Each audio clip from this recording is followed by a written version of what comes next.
कि 15 साल तक आपने एक आदमी को खूब ट्रेनिंग दी, सारे किस्म के ऑपरेशन कैसे करने चाहिए, उन ऑपरेशन में किसका ऑपरेशन कैसे करना चाहिए, कब किस तरह से करना चाहिए, उस ट्रेनिंग दे करके 15 साल में आपने कहा गुजरात के लोगों का ख्याल रखने के लिए बहुत है, तुम्हारी जरूरत पूरी हो गई है, तुम दिल्ली जाओ। इस सिलसिले को बंद मत होने दीजिए, अभी आपकी जिम्मेदारी ज्यादा है। जब तक ये होड़ भारत के 29 राज्यों में न लग जाए कि हमें इससे बड़ा पैदा करना है, तब तक इस सिलसिले को बंद मत होने दीजिएगा। आपने उसकी जाति नहीं देखी, आपने उसकी डिग्री नहीं देखी, आपने देखा कि ये आदमी जो लोग जो भाषा समझते हैं उसमें जवाब देना जानता है, और उससे भी ज्यादा इसलिए आपको मैं धन्यवाद इस धरती को करता हूं, जो मैं कल से काका जी को देख रहा हूं, ऐसे योद्धा पैदा कीजिए। आपने ये सिलसिला पूरे देश को बता दिया है और ये डरा दिया है कि अगर 14 वाला कमजोर पड़ा तो 19 में उससे भी घोर भेजेंगे। अब जब 2019 वाला दिल्ली गया तो लोग बोले 14 वाला ज्यादा अच्छा था। अब उनको समझ में आया है कि ये गुजराती मीठा खाना नहीं खाते, जरूरत पड़ती है तो बड़ा कड़वा आदमी भेजते हैं। और ये बात इसलिए कह रहा हूं कि ये जो छोटे भाई का पजामा बड़े भाई का कुर्ता पहने लोग, जिन्हें अपने यकीन नहीं है, जिन्हें अपने अल्लाह पे यकीन नहीं है, वो कहते हैं कि हम अल्लाह पे यकीन रखते हैं, लेकिन नहीं है, ये बेईमान लोग हैं, बिल्कुल नहीं है। हम हजारों साल से इस ब्रह्मांड की उत्पत्ति से लेकर आज तक उसको एक आदर्श सत्ता मानते हैं, उसके प्रति हम नतमस्तक होते हैं। हम जानते हैं कि कब जाड़ा पड़ेगा, कब गर्मी आएगी, कब बारिश होगी। हमने कभी हमारा विश्वास एक मिनट के लिए उस आदर्श सत्ता से डिगा नहीं। लेकिन जो 5 वक्त लाउड स्पीकर से बात करते हैं, उनकी बात नहीं सुन रहा,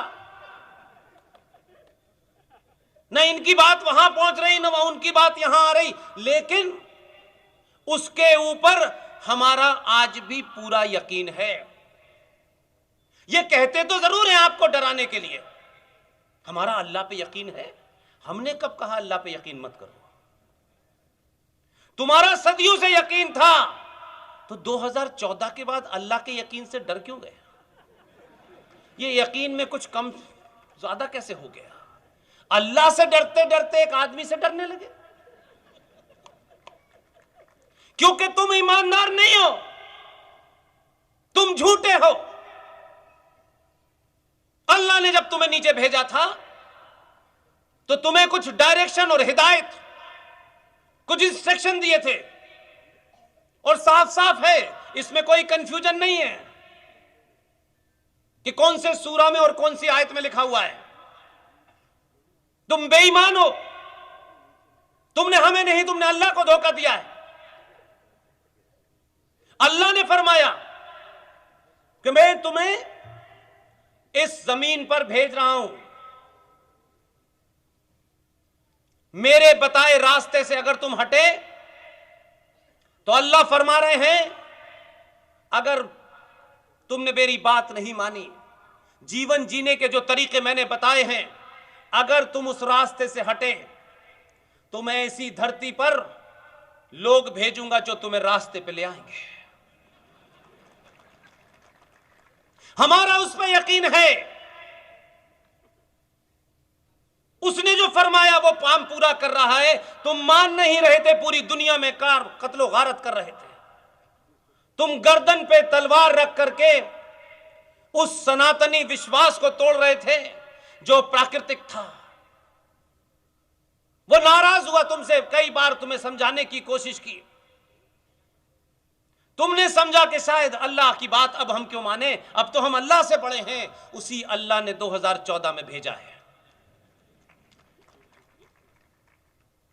तुम तब भी नहीं माने, तुमने उसकी मुखालफत करते हुए, उसका विरोध करते हुए जगह जगह धरना प्रदर्शन दिया। कुछ लोग अमेरिका चले गए, इसे वीजा मत दो, ये कातिल है, ये 2002 दंगों का मास्टरमाइंड है। अल्लाह ने कहा यही तुम्हें समझा सकता है, इसलिए भेजा है।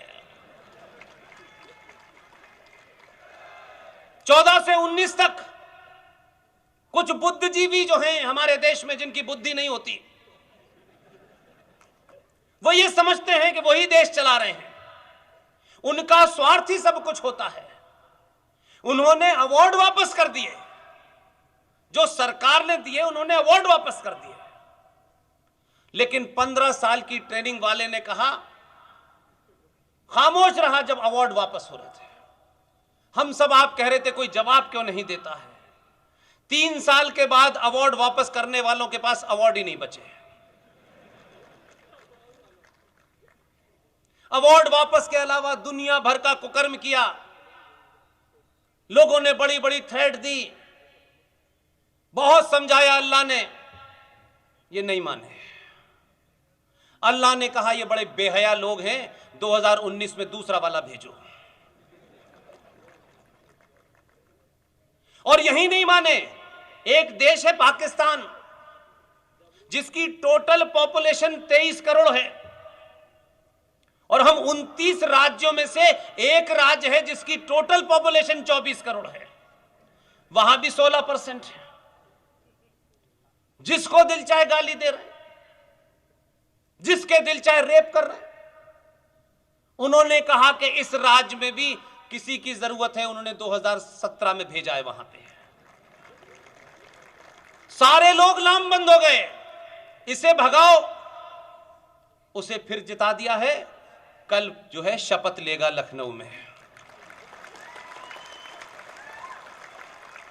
आपको कुछ नहीं करना है, आपको अपने अंदर जो डर, जो लालच, जैसे ही ये समाप्त होंगे, दुनिया में आपसे बहादुर कोई नहीं हो सकता। आप लालच के कारण कायर हो गए हैं, और एक कायर समाज ना तो बहादुरी की बात करता है, एक कायर समाज समझौतों की बात करता है। इससे भी समझौता कर लो, उससे भी समझौता कर लो, और जब आप समझौता करने लगते हैं तब ट्रेन चलती है समझौता एक्सप्रेस। आप अपने उसूलों पर डिगे रहिए। ये थोड़ी बहुत आंधी आएगी इधर उधर की, इससे कोई फर्क पड़ने वाला नहीं है, लेकिन अपने पैरों को मजबूती से जमीन पे जमाइए। ये कड़वा पटेल है, ये लौवा पटेल है, ये ठाकुर है, ये ब्राह्मण है, ये ओबीसी है,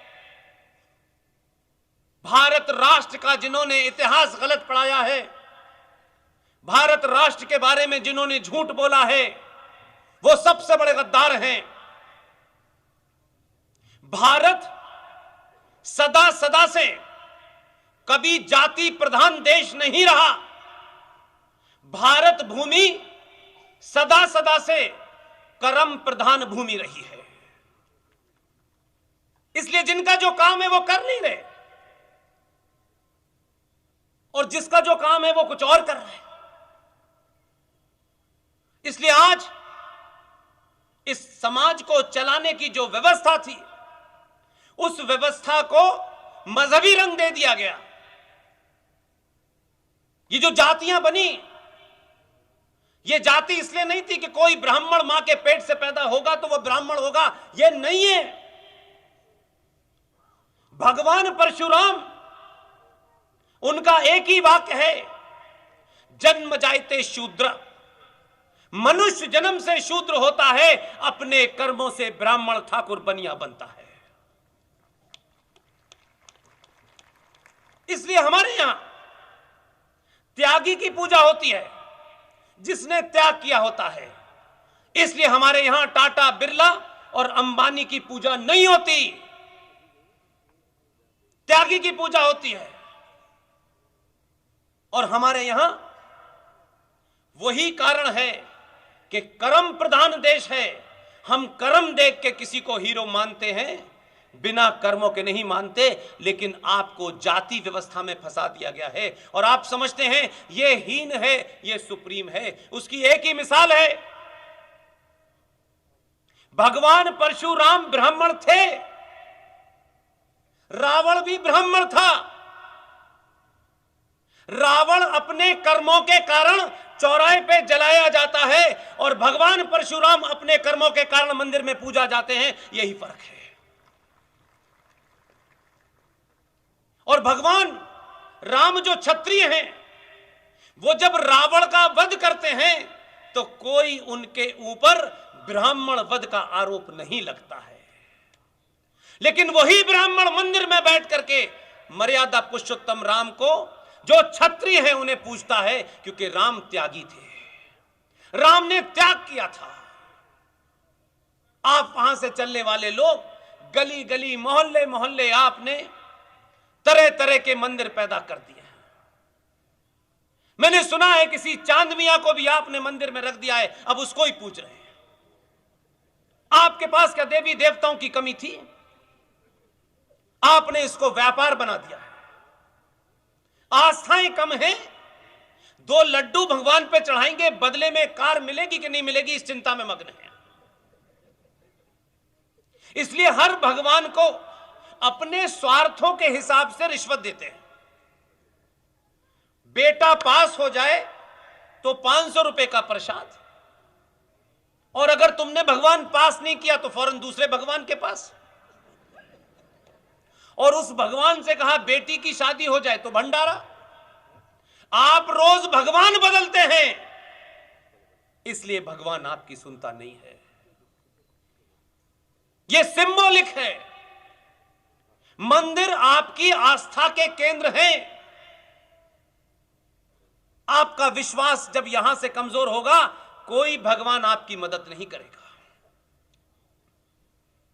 आपने जब अपने हीरो को चुनने की कोशिश की तो यह नहीं सोचा था कि यह पटेल होगा या कड़वा पटेल होगा। आपने सोचा ही नहीं। आपने अपने स्वार्थों से ऊपर उठ के जब आदमी को चुना, वो पूरी दुनिया में आधा आस्तीन का कुर्ता पहने घूम रहा है। फैशन डिजाइनर कहते हैं ये तो सोचे नहीं था हमने कभी। इसलिए आप कुछ भी ऐसा नया करने की आवश्यकता नहीं है। पहली और आपकी मेरी आपसे विनती है, थोड़ी देर के लिए, कुछ सालों के लिए अपने निजी स्वार्थ, अपनी जाति, कुछ नफा नुकसान को छोड़ दीजिए। 700 सालों में करोड़ों करोड़ों हमारे नुकसान हो चुके हैं, आस्था के केंद्र जा चुके हैं, हम बिल्कुल हवा में खड़े हैं। आपको मुझे एक मौका मिला है। मैं 1947 में नहीं था, हजारों लोग 1947 में नहीं थे, लेकिन इतिहास आपको एक मौका दे रहा है। एक क्षण आपको मिला है कि इस 2022 के भारत में आप अपना रास्ता चुनिए, अपना काम चुनिए और उसको पूरी तन्मयता से, लगन से उसे आप अंजाम दीजिए। जिन्होंने 1947 से लेकर के महापाप किए हैं, उनको आज यही देश के लोग कब्रों से निकाल करके हिसाब पूछ रहे हैं। उनके वंशज मानसिक रूप से इतने दिवालिये हो गए हैं कि आलू से सोना बना रहे हैं।